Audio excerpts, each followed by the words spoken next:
PAN আৰু paper নোহোৱাকৈ যিকোনো দুটা সংখ্যাৰ স্কোৱাৰ আপুনি উলিয়াব পাৰে নেকি? যদি উলিয়াব পাৰে তেতিয়াহ'লে ভাল কথা, যদি নোৱাৰে এতিয়ালৈকে তেতিয়াহ'লে আজিৰ পৰা শিকি লওক কেনেকৈ মানে দুটা সংখ্যাৰ স্কোৱাৰ উলিয়াব পাৰে পেন আৰু পেপাৰ নোহোৱাকৈ।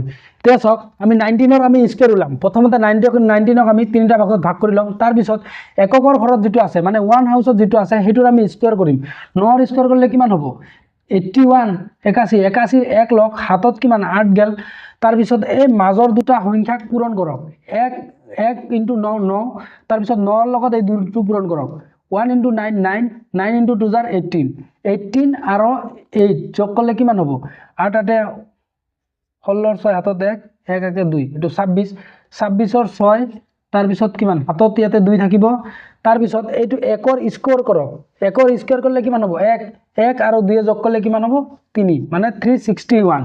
এতিয়া প্ৰথমতে এককৰ ঘৰত যিটো সংখ্যা থাকিব সেইটোক আপুনি স্কোৱাৰ কৰিব লাগিব। 9ৰ স্কোৱাৰ কৰিলে 81 81ৰ 1 লৈছোঁ হাতত 8 গ'ল। তাৰপিছত মাজৰ দুটা সংখ্যাক পূৰণ কৰিব লাগে, ইয়াতে কিন্তু স্কোৱাৰ কৰিব নালাগে।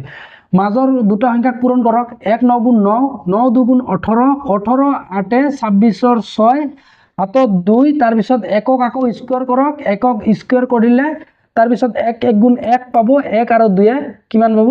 3 হ'ব। ঠিক আছে, এইটো হ'ব 361। এতিয়া চাওক যে স্কোৱাৰ আৰু এইটোক যে আমি পূৰণ কৰিছোঁ এইটো 1 9 × 9 9 2 গুণ ধৰক ইয়াতে 18 পাইছোঁ। কিন্তু যে আপুনি ভাবিব 1 9 × 9 9 এইটো 2ৰ লগত পূৰণ কৰিছোঁ বা আমি ডাইৰেক্ট স্কোৱাৰ কৰি দিম। এইটো স্কোৱাৰ আৰু পূৰণৰ ক্ষেত্ৰত কিন্তু পাৰ্থক্য থাকে। যেনে চাওক 2ৰ স্কোৱাৰ কৰিলে কিমান পাব? 4 পাব। কিন্তু আৰু 2 × 2 পূৰণ কৰিলে কিমান পাব? 4 পাব। এই দুটা এইটোৰ ক্ষেত্ৰত ছেম হ'লে কিন্তু বেলেগৰ ক্ষেত্ৰত ছেম নহয়। 3 স্কোৱাৰ কিমান? 9 পাব।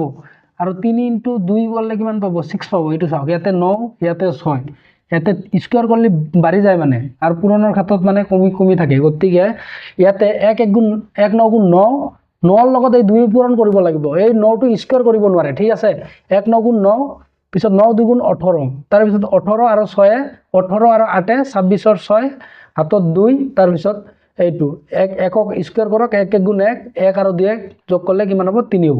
এইটো হ'ল 361।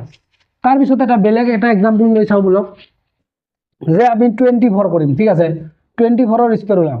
তিনিটা ভাগ কৰি দিয়ক। তাৰপিছত 4ৰ স্কোৱাৰ কৰক। প্ৰথমতে 4ৰ স্কোৱাৰ কৰিলে কিমান পাব? 16 16ৰ 6 হাতত 1 যাব। তাৰপিছত এই 2 4 × 8 পিছত 8 2 × 16 16 1 17ৰ 7 পিছত হাতত 1 পিছত এই 2ক স্কোৱাৰ কৰক। 2 2 × 4 4 1 5 তাৰপিছত কিমান হ'ল? 576